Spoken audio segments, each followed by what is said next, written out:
Welcome. In this video, we will guide you on how to remove a reaction on a message on WhatsApp with the latest updates. Let's go through the steps together. To get started, launch the WhatsApp application on your Android device.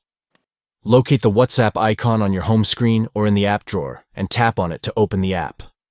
Next, go to the chat that contains the message to which you had reacted. Scroll through your chats and select the specific chat where you want to remove the reaction. Once you're in the chat, locate the message to which you had added a reaction. Long press on the message to bring up the reaction options, and tap on the reaction that you had used. The reaction will already be highlighted.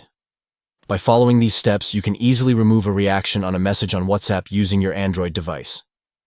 Manage your reactions in chats efficiently and ensure clear communication with your contacts. Removing reactions on WhatsApp messages has been made convenient with the updated features that allow you to quickly undo your reactions. Thank you for watching, and enjoy customizing your reactions on WhatsApp messages effortlessly.